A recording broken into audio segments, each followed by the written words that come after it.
But Taylor Swift, she's dating a guy in a clearly concocted PR relationship who's sponsored by Pfizer. And people think that she's never given political opinions before, but that's wrong because I have the brain of remembrance. Remembrance Brain, I think, is the holiday. In 2018, she endorsed two Tennessee Democrats, former two-term Governor Bill Bredesen, running for U.S. Senate, and incumbent House member Representative Jim Hooper. I think one of them ended up winning, but Taylor Swift at the time made an Instagram post about this and said how, we're fighting against racism and all this other crap, and people largely forget that, but this is not, like, she's not 17, even though she kind of acts like it, with her relationship song. She's not stupid. She's not apolitical. She's talked about this and her beliefs for years. And I want to go to her latest endorsement of Kamala Harris because it's terrible. And we can pretend, the conservative leaning women and the other women who want to pretend like this isn't a big deal, that she like, we can pretend that it's not a big deal if we admit that her opinions are stupid, but she's got a massive following. She's a cajillionaire, and all of a sudden we should just give her the benefit of the doubt, even though she has shown time and time again that she has, at best, no idea what she's talking about and just faking it for, the benefits her political leanings or her apparent political leanings will give her, or she has terrible opinions. Choose your poison. She says on Instagram, like many of you, I watched the debate. If you haven't already, now's a great time to do your research. See, that's fine. As a voter, I make sure to watch and read everything about their proposed policies for the plans of this country. Do you believe that? I do not believe that. I guess the word is I read everything I can, which is probably not that much. Recently, I was made aware that AI of me falsely endorsing Donald Trump's presidential run was posted to his site. It really conjured up my fears around AI and dangers of spreading misinformation. Red flag number one, misinformation. It brought me to the conclusion that I need to be very transparent about my actual plans for this election as a voter. The simplest way to combat misinformation is with the truth. You could have just said I didn't endorse Trump. You could have just said, like, that wasn't me. I haven't endorsed anyone. But I have to. I have it, like, the language being used here is obvious. And when people say that, they make excuses for her, just like they would, people complain that people make excuses for Trump. When people make excuses for Taylor Swift, it's obviously from, like, a overly supportive fan perspective. Misinformation. It's just AI. It's just wrong. I guess it's misinformation. Just say that it's not real. She says, I will be casting my vote for Kamala Harris and Tim Walz in the 24 election. I'm voting Kamala Harris, which I needed to tag her, of course, as well, because she fights for the rights and causes I believe need a warrior to champion them. Doesn't mention anything she fights for, because she doesn't fight for anything. I think she is a steady-handed, LOL, gifted leader, double LOL, and I believe we can accomplish much more in this country if we're led by calm and not chaos. Same tactics as before. Kamala Harris has only been in office for 4 years and taken over for the presidency for at least the last few months, but, we'll be better off with a shittier economy, more illegal immigration, and all this stuff with Kamala Harris, right? I was so heartened, Taylor Swift went on to say, and impressed by her selection of running mate Tim Walz, who has been standing up for gay rights, IVF, and a woman's right to her own body for decades. So here are 3 things that are the most retarded things to bring up, and part of how she acts like she's a teenager. Because what are LGBTQ rights?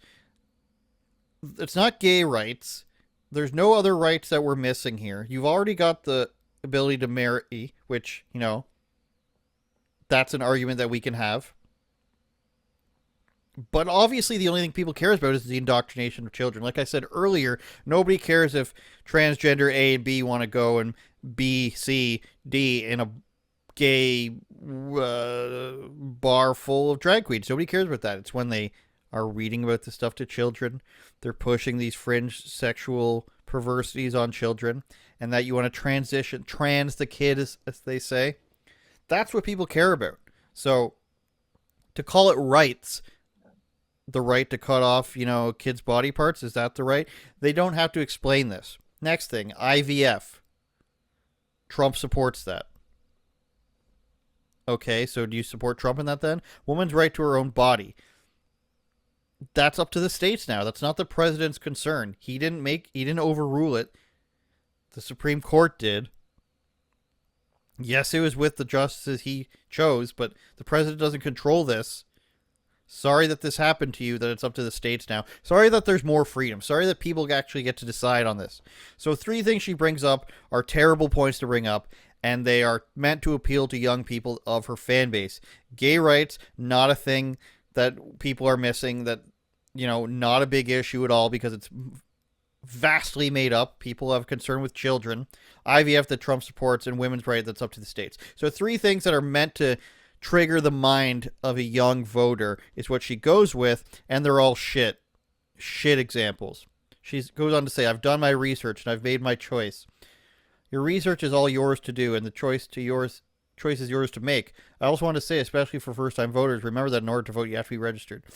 The reason why a lot of leftists and our obvious leftists like Taylor Swift say, don't forget to be registered to vote, is because they know if their fans register to vote, those will be left-leaning individuals. That's why whenever you hear a company say, we just want to register you to vote, that's a company that obviously has leanings one way or the other. It has an inherent base of who it's promoting to. That's why, I think I saw one by, I think supported by the Nelk Boys to sign up to vote. Obviously, their fans are more likely to be right-wing. So this whole idea is like, I just hope people will register, and I hope they'll register at voteblue.org or something like that. Or I just hope that all of Taylor Swift fans will register. I wonder who they would vote for after she endorsed them.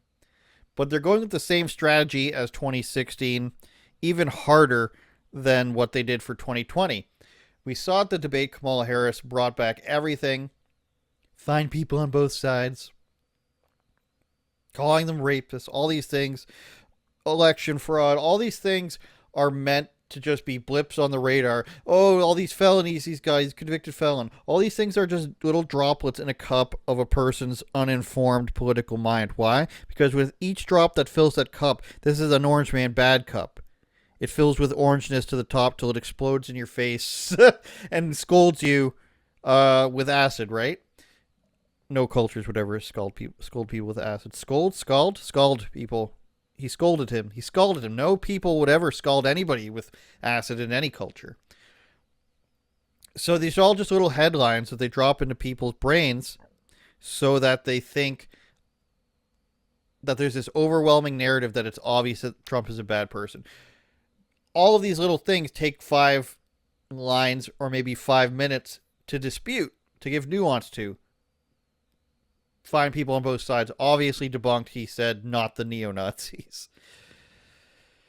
The Gold Star families, obviously, they insulted him first. The story about him saying that these guys were suckers never actually happened.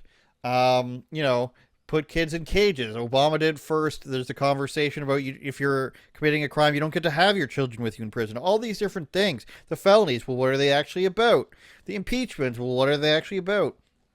They focus on things that take explanation so that low information leftists can actually, and I hate using that term, but it's true, they're lacking in information in this, and I'm sure somebody will say the same about me, but it's so that they can just rattle these things off or keep them as a list in their head that makes them say Orange Man bad.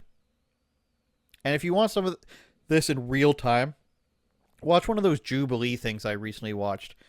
Not just with Charlie Kirk, but with Alex Stein was on one where they bring both sides together.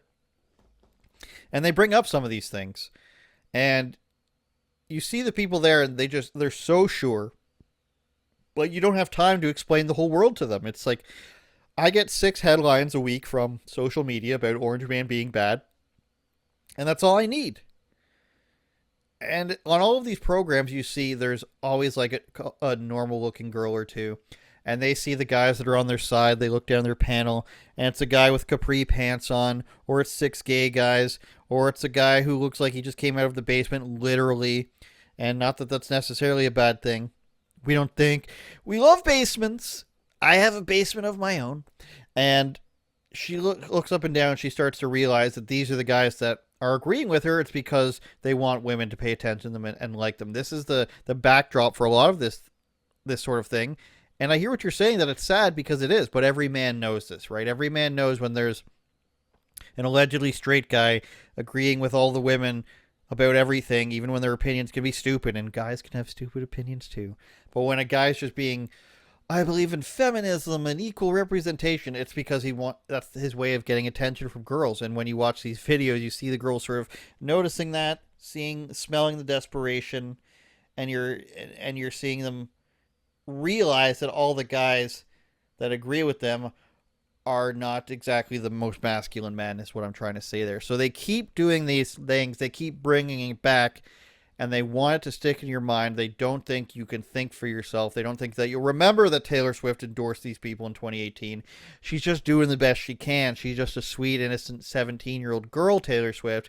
Just happens to be dating an NFL player for publicity who just happens to be sponsored by Pfizer. Turn it up, Jordan.